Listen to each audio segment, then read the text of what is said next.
کوئی نہیں ہو سکتا۔ میری بیوی میرے لیے بہت کرتی ہے، اس کے میرے اوپر بہت احسان ہے، وہ میرے بچے سنبھالتی ہے، میرے لیے کھانے پکاتی ہے، میرے لیے کیا کچھ نہیں کرتی۔ تو یقین مانیں کہ بیوی وہ کچھ آپ کے لیے کرے گی کہ آپ نے سوچا بھی نہیں ہوگا۔ وہ آپ کے لیے آپ کی ماں تو ظاہر سی بات ہے وہ نہیں ہو سکتی، لیکن ماں جیسی خصوصیات پیدا کر لے گی، ٹھیک ہے نا۔ کیئرنگ 100% بیوی کیئرنگ ہوتی ہے، ٹھیک ہے۔ وہ مزید اپنے اندر چینجز لائے گی، ٹھیک ہے۔ وہ کرے گی جو آپ سوچ بھی نہیں سکتے، ٹھیک ہے۔ اور اگر 4 لوگوں میں بیٹھ کے کوئی آیا ہوا ہے اور میاں بیوی آپس میں نہ لڑیں اور یہ جتائیں کہ ہم میں آپس میں بہت محبت ہے، تو یقین مانیں کہ اللہ تعالیٰ مزید محبت ڈال دیتا ہے۔ اور بیوی کا کیا جاتا ہے یہ بولنے میں کہ میرا شوہر جو ہے وہ میرے لیے بہت کرتا ہے۔ میں آپ لوگوں سے کہہ رہی ہوں نا کہ اگر ہم پہ ہمارے شوہر احسان نہ کریں تو ہم عورتیں رل جائیں۔ میں اپنی بات کر رہی ہوں، میں دوسروں کا نہیں کہہ رہی۔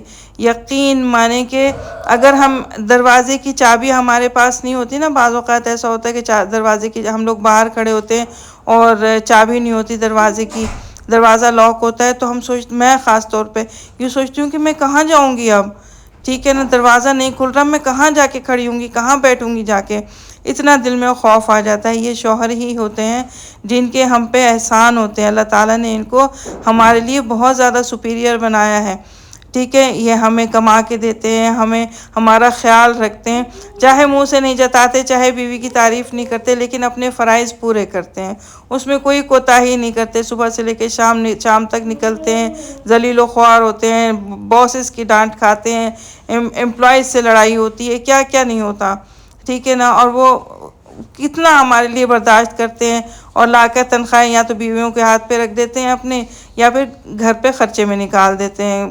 کپڑے ہیں، لتے ہیں، راشن ہے، آنا جانا ہے، پیٹرول ہے، برتھ ڈے ہے، کسی کا مایوں ہے، کسی کی شادی ہے، کسی کی مہندی ہے، ٹھیک ہے، کسی کا کیا 100 مسئلے شوہروں کے سروں پہ ہوتے ہیں، اور ہم بیویاں کہتی ہیں تم نے ہمارے لیے کیا کیا، ٹھیک ہے نا۔ یہ جن خاتون کا میرے پاس فون آیا تھا، میں نے ان کو ویسے ٹیلی فون پہ بھی بہت سمجھایا، اور ویسے بھی میں سمجھا رہی ہوں کہ ہم لوگوں کو ناشکرہ شوہروں کا ہرگز نہیں ہونا چاہیے۔ اگر ہم کماتی بھی ہیں، اگر ہم جاب بھی کرتی ہیں، ٹھیک ہے نا، کام پر جاتی ہوں، کما کر لے کر آتی ہیں، تو تب بھی ہم شوہر کی ممنون ہیں، ٹھیک ہے، شوہروں کی ممنون ہے، ٹھیک ہے۔ آپ لڑ لیں، جھگڑ لیں، لیکن شوہر کا احترام اپنی جگہ پہ ہوتا ہے، ہم اس کو کم نہیں کر سکتے۔ یہ اللہ تعالیٰ نے اس کو سپیریورٹی دی ہے جو ہم ختم نہیں کر سکتے کسی طریقے سے بھی، ٹھیک ہے۔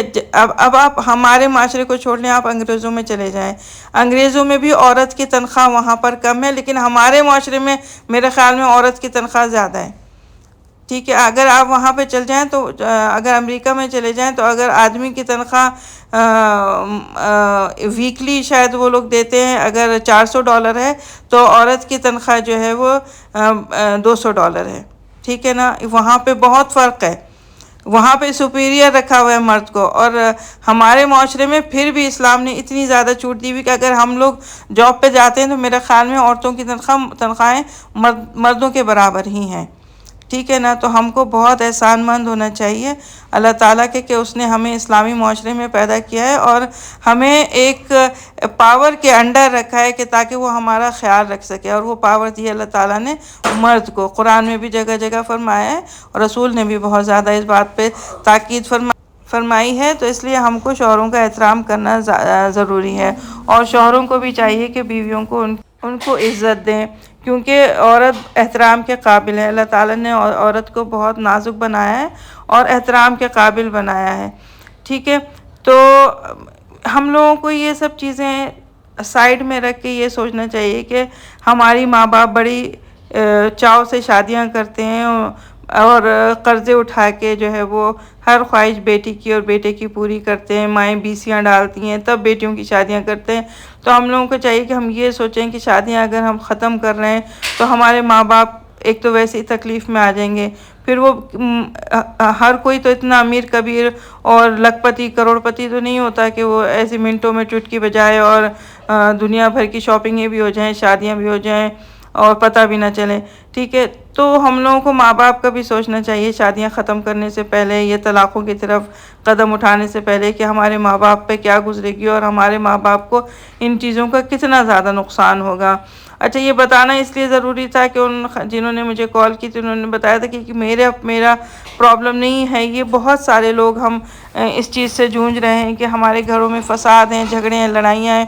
تو بیٹا ایک فساد اور جھگڑے اور لڑائیوں کی ایک وجہ گھر میں جو ہے وہ نماز نہ پڑھنا، قرآن کی تلاوت نہ کرنا اور بڑے چھوٹے کا احترام نہ کرنا بھی ہوتا ہے۔ تو ان چیزوں کا بھی ہمیں خیال رکھنا چاہیے۔ میں بھی کوشش کروں گی کہ میں بھی ان چیزوں پہ عمل کروں۔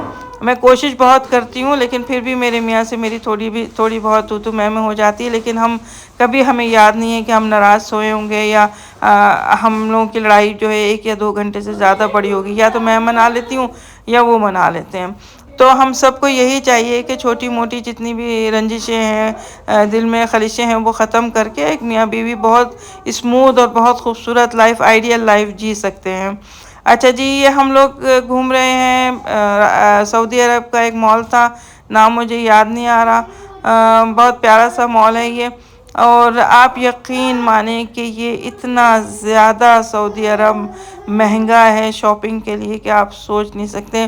جو چیز یہاں پہ UAE میں 20 درہم کی ہے، وہاں پہ 100 ریال کی، وہی چیز، وہی برانڈ، وہی چیز، میں آپ سے جھوٹ نہیں بول رہی۔ اور کھانوں میں بہت زیادہ فرق ہے، ہم نہیں کھا سکتے وہ کھانے جو ہم UAE میں یا پاکستان میں کھاتے ہیں، ٹھیک ہے۔ ہم یہ سوچ کے کبھی بھی سعودی عرب نہ جائیں کہ کوئی مسئلہ نہیں ہے، وہاں کا کھانا یہاں جیسا، بالکل نہیں ہے ایسا۔ نہ پاکستانی کھانے، وہاں پہ مسالے ہی الگ ہیں، پتہ نہیں کیا مسئلے ہیں ان لوگوں کے کہ بالکل کھانے کا ٹیسٹ الگ ہے۔ اچھا جی، آپ ہی نے ایز یوزول لمبا ہاتھ مارا اور اپنے لیے 200 ریال کی انہوں نے چپل لی، وہی چپل یہاں پہ میرے خیال میں 100 ریال کی ہوگی، وہاں بہت مہنگی تھی۔ اچھا جی، میک اپ بھی بہت مہنگا ہے وہاں پہ، کپڑے بھی بہت زیادہ مہنگے ہیں۔ تو شاپنگ کا مجھے ویسے بھی زیادہ شوق نہیں ہے، تو میں نے ہسبینڈ سے کہا مجھے کچھ بھی نہیں چاہیے یہاں سے، آپ چلیں، اگر مجھے کچھ لینا ہوگا میں UAE سے ہی لے لوں گی۔ بہرحال مال بہت اچھا تھا۔ آپ نام یاد آ گیا مجھے، النور مال نام تھا اس کا، اور یہ دوسرے مال سے ڈیفرنٹ تھا۔ دوسرے مال تو 1-2 کی دکان لگ رہی تھی یا 10-20 کی دکان لگ رہی تھی، لیکن یہ کچھ بہتر تھا، کچھ نہیں کافی بہتر تھا۔ اس کا فوڈ کورٹ بھی دبئی کے فوڈ کورٹ سے ملتا جلتا تھا، لیکن ٹیسٹ 100% الگ تھا۔ یہاں سے میں نے محمد کے لیے چاکلیٹیں خریدی تھی، ہدا کے لیے، اور کھانے پینے کا سامان جو ہمیں ہوٹل میں نہیں ملتا وہ لے لیا تھا۔ اور ہم نے دیکھا کہ وہاں پہ نا بہت سارے لوگ آئے ہوئے تھے جو اپنے کوئی بنگلہ دیشی تھے، پاکستانی تھے، اور بہت سارے لوگ تھے، چیزیں خرید رہے تھے اپنے پیاروں کے لیے، گفٹ دینے کے لیے، چاکلیٹیں لے رہے تھے، بسکٹس لے رہے تھے، اور بہت کچھ شاپنگ ہو رہی تھی یہاں پر۔ تو ہم نے سوچا کہ ہم بھی یہیں سے لے لیں، لیکن پھر یہ سوچا کہ ابھی یہاں سے اتنا سارا سامان اٹھا کے ہم لوگوں کو ریاض کی طرف بھی سفر کرنا تھا، ہم نے بولا پھر ریاض سے ہی لے لیں گے۔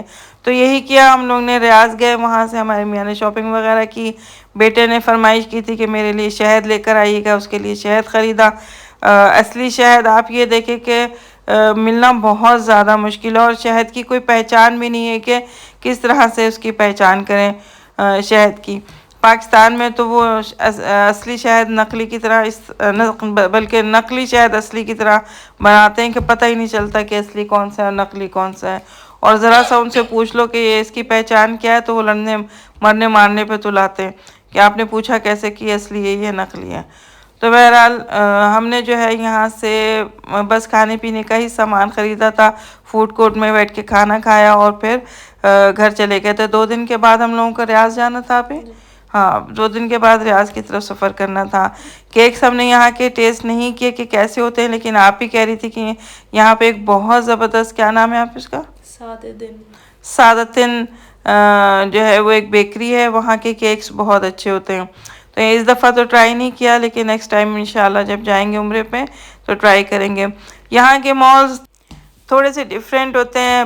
یو اے ای میں یا پاکستان میں چلے جائیں تو مسالوں وغیرہ کی جگہ پہ آدمی کھڑے ہوتے ہیں، یہاں پہ یہ لوگ کہتے ہیں کہ خود ہی ڈالو، خود ہی وزن کرو، خود ہی سب کچھ۔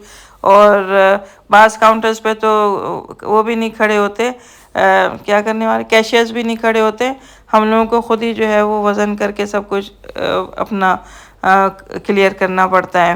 اور یہاں پہ دودھ وغیرہ جو بھی ڈیری پروڈکٹس ہیں وہ میرے خیال میں یو اے ای جیسی ملتی جلتی ہیں، لیکن باقی پروڈکٹس بہت زیادہ ایکسپینسو ہیں، تو بندہ یہ سوچ کے نہ جائے کہ ہم یہاں سے شاپنگ کریں گے۔ لٹرلی یہاں پہ جو آپ لوکل کپڑے دیکھیں گے سعودی عرب میں وہ سستے ہوں گے، جیسے ابائیں ہیں اور لوکل جیسے ڈریسز ہوتے ہیں اس طرح سے، اور خواتین کے جو میکسیز ہوتی ہیں جو ہم لوگ گھروں میں پہنتے ہیں، وہ میرے خیال میں جو وہاں سعودیہ میڈ ہیں وہ سستی ہیں بنسبت جو ہے وہ انٹرنیشنل برانڈ کے یہاں پہ وہ بہت زیادہ ایکسپینسو ہیں۔ بہرحال ہم لوگوں نے زیادہ ادھر ٹائم نہیں گزارا کیونکہ ٹائم نہیں تھا، دوسرے دن ہم لوگوں کو سفر کرنا تھا، تو بس ہم لوگوں کا یہ یہاں پہ لاسٹ وزٹ تھا ادھر مال کا۔ تو چلے ہمارا یہ ولاگ ختم ہوتا ہے، اپنا ڈھیر سارا خیال رکھیں، اور اگر آپ کو ہمارا ولاگ پسند آتا ہو تو پلیز اس کو لائک شیئر کیجیے اور سبسکرائب بھی کیجیے۔ اپنا خیال رکھیں، اللہ حافظ۔